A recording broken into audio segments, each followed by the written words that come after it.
இன்றைய ஆன்மீக தகவல். சாதாரணமாகவே மனிதர்களுக்கு ஒரு கர்வம் உண்டு. நமக்கு ஆறறிவு, நாம் பேசுகிறோம், சிரிக்கிறோம் என்றெல்லாம் மனிதர்களுக்கே இருக்கின்ற ஒரு கர்வம் என்று சொல்லலாம். ஐந்தறிவு என மிருகங்களை பார்த்து நாம் சொல்கின்றோம். ஒன்றை நாம் புரிந்து கொள்ள வேண்டும். மிருகங்களுக்கு ஐந்தறிவு தான். ஆனால் மிருகங்களுக்கு நம்மை விட காலத்தை உணர்கின்ற சக்தி அதிகம். காலத்தை இன்னதின்னது இப்போது நடக்கும் என்பதை அறிகின்ற அற்புதமான அபூர்வமான ஆற்றல் பறவைகளுக்கும் விலங்குகளுக்கும் உண்டு. இப்போது சமூக வலைதளங்கள் மிக அதிகமாக ஆகிவிட்டது. இப்போது நிறைய நமக்கு தகவல்கள் கிடைக்கின்றது. பார்க்கின்றோம், காடுகளிலே ஏதேனும் ஒரு இயற்கை பேரதிர்ச்சி வருகின்றது என்றால் உடனடியாக அங்கு இருக்கின்ற மிருகங்கள் எல்லாம் இடம் பெயர்கின்றது. சமீபத்திலே கூட வயநாட்டிலே மிகப்பெரிய நில அதிர்ச்சியும் மண் சரிவும் ஏற்பட்டு நிறைய மக்கள் மாண்டு போனார்கள். ஆனால் அந்த பகுதியிலே இருந்த நிறைய விலங்குகள் இடமாற்றம் செய்து கொண்டது. இடமாற்றம் செய்து தங்களை காத்து கொண்டன. ஆகவே ஐந்தறிவு பெரிதா, ஆறறிவாக இருக்கின்ற நாம் பெரிதா? நமக்கு எதையுமே முன்கூட்டி கணிக்கின்ற சக்தி நமக்கு இல்லை.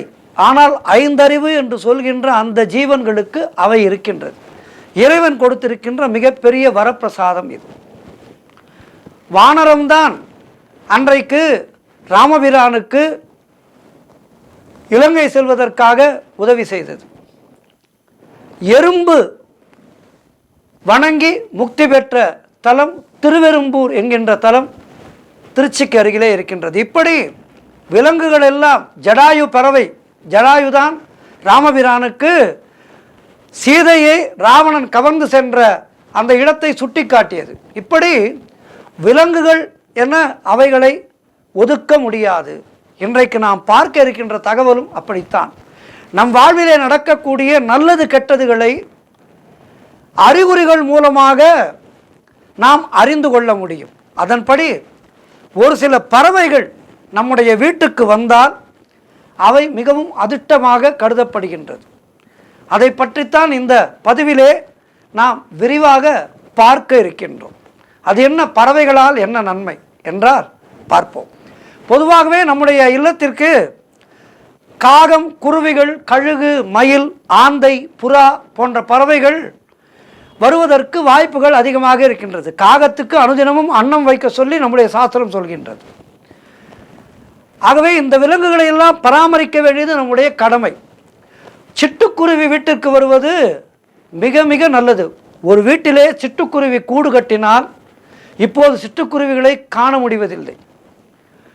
சிட்டுக்குருவிகள் இப்போது ஒரு சில கிராமங்களிலே இருக்கின்றதே ஒழிய நகரங்களிலே இல்லை. சிறு வயதிலே நான் பார்த்திருக்கின்றேன். என்னுடைய இல்லத்திலே, நாங்கள் வாடகைக்கு இருந்த வீட்டிலே, அந்த வீட்டிலே குருவி கூடு கட்டும். அது கூடு கட்டுவதை பார்ப்பதற்கே மிக அழகாக இருக்கும். ஆகவே சிட்டுக்குருவி என்பது நம்முடைய வீட்டுக்கு வந்து கூடு கட்டினால் அது நம்முடைய குடும்பத்துக்கு மிக மிக நல்லது. வீட்டிலே நல்லது நடக்கும். சிட்டுக்குருவி வீட்டுக்கு வந்து கூடு கட்டினால் நல்லது நடக்கும். நாம் விரைவாக சொந்த வீடு இல்லாத பட்சத்தில் சொந்த வீடு விரைவாக கட்டுவோம். அதேபோல் நமக்கு நல்ல நிலையான செல்வத்தை கொடுக்கும் சிட்டுக்குருவிகளுடைய வரவு. அதேபோல் காகம், நம்முடைய பித்திருக்களுடைய அம்சமாக காகம் கருதப்படுகின்றது. மேலும் சனீஸ்வரனுடைய வாகனமாகவும் கருதப்படுகின்றது. இந்த காகம் நம் வீட்டுக்கு வந்தால் நம்முடைய முன்னோர்களுடைய அருளும் ஆசையும் நமக்கு இருக்கின்றது என்று அர்த்தம். நாம் தெரிந்தும் தெரியாமலும் செய்கின்ற பாவங்களை சனிப்பெயர்ச்சியிலே அனுபவிப்போம். சனிப்பெயர்ச்சியிலே ஏற்படக்கூடிய துன்பங்கள் விலகுவதற்கு காகத்திற்கு நாம் தினமும் உணவளிக்க வேண்டும். அதேபோல் புறா, இந்த புறாவானது ஒரு வீட்டிலே இருந்தால் அந்த வீட்டிலே இருக்கின்ற கஷ்டங்கள், துன்பங்கள் விலகும். அதேபோல் ஒரு வீட்டிலே இருப்புகின்ற தம்பதிகளுக்கு குழந்தை பாக்கியம் இல்லாமல் இருக்கின்றது என்று வைத்துக்கொள்வோம். புறா வளர்த்தார்கள் என்றால் அந்த வீட்டிலே விரைவிலே மழலையின் குரல் கேட்கும், சந்தான பிராப்தி கிடைக்கும். இது ஐதீகம். அதேபோல் கருடன் வீட்டுக்கு வருவது என்பது மிகவும் அரிதான நிகழ்வு. நாம் எல்லோரும் நகரத்திலே இருக்கின்றோம். நகரத்திலே கருடன் வருவதற்கு வாய்ப்புகள் மிக மிக குறைவு. என்றாலும் கருடனுடைய வரவு என்பது மகாவிஷ்ணுடைய வரவாக நமக்கு கருதப்படுகின்றது. வேதத்துக்கெல்லாம் தலைவனாக இருக்கின்ற இந்த கருடன் சொல்லப்படுகின்றது. ஆகவே கருடன் வீட்டிற்கு வருவது என்பது மிக மிக ஒரு அருமையான நிகழ்வு. கோவில்களிலே கும்பாபிஷேக நிகழ்வும் போது வேதங்களை உச்சரிக்கும் போது கருடன் வானத்திலே வட்டமிடுவதை பார்க்கலாம். எங்கிருந்து வருகின்றது என்று தெரியாது, ஆனால் வந்துவிடும். அது மட்டும் இல்லாமல் கருடனுடைய கையிலே அமிர்த கலசம் இருக்கும். அது கிடைத்ததால் தேவர்களுக்கு இணையான வாழ்க்கை கிடைக்கும் என்பது ஐதீகம். இத்தகைய சிறப்பு வாய்ந்த கருடன் நம் வீட்டிற்கு வந்தால் அது மிகவும் நமக்கு அதிர்ஷ்டத்தை ஏற்படுத்தி கொடுக்கும். அதேபோல் ஆந்தை என்பது நல்ல கும்மிருட்டில் கூட நன்றாக பார்க்கக்கூடிய சக்தி படைத்தது. வட மாநிலங்களிலே ஆந்தையை மகாலட்சுமியினுடைய வாகனமாக கருதி வணங்குகின்றார்கள். ஆந்தை வீட்டிற்கு வருவது என்பது மகாலட்சுமி நம் வீட்டிற்கு வருவதை தெரிவிக்கும் ஒரு அறிகுறியாக அவர்கள் கருதுகின்றார்கள் வடநாட்டிலே. ஆகவே ஆந்தையின் வரவு என்பதும் நல்ல ஒரு சமிக்கையை, நல்ல ஒரு சகுனத்தை நமக்கு ஏற்படுத்தி கொடுக்கக்கூடியது. அதேபோல் மயில், முருகப்பெருமானுடைய வாகனமாக கருதப்படுகின்ற மயில் மிகவும் அழகான பறவை. மழை வரப்போவதை முன்கூட்டியே தன்னுடைய நடனத்தின் மூலமாக சொல்லக்கூடியது மயில். அதேபோல் எல்லா இடத்துக்கும் மயில் வருவது சாத்தியமில்லை என்றாலும் சற்று கிராமப்புறங்களிலே மலை பிரதேசத்தை ஒட்டியுள்ள பகுதிகளிலே மயில் வந்துவிடும். அப்படி மயில் இல்லத்துக்கு வரும்போது மிகப்பெரிய ஆபத்திலிருந்து உன்னை காப்பாற்றி விட்டேன் என்று சொல்லக்கூடிய அறிகுறியாக அது கருதப்படும். மயில் வீட்டுக்கு வருவது என்பது அபூர்வமான, ஆனால் மிக மிக அழகான, நமக்கு நல்ல சகுனங்களை கொடுக்கக்கூடிய ஒரு அற்புதமான நிகழ்வாகும். அதேபோல் சேவல் வீட்டுக்கு வருவது நம்முடைய முன்னேற்றத்தையும் வெற்றியையும் தரக்கூடிய அறிகுறியாக கருதப்படுகின்றது.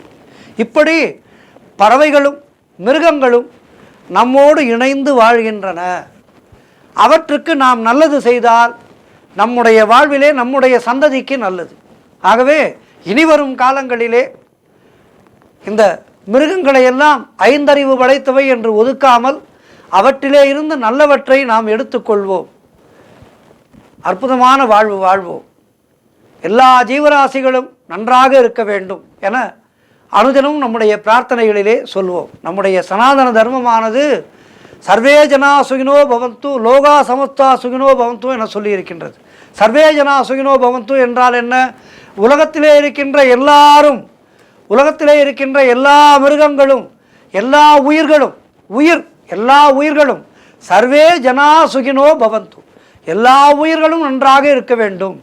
இதைத்தான் வள்ளல் சுவாமிகள் அற்புதமாக பாடினார். ஆகவே இப்படிப்பட்ட அற்புதமான சனாதன தர்மத்திலே நாம் இருக்கின்றோம். பல்லுயிரும் ஓம்ப நம்முடைய வாழ்க்கையை நடத்துவோம். நன்றி, வணக்கம்.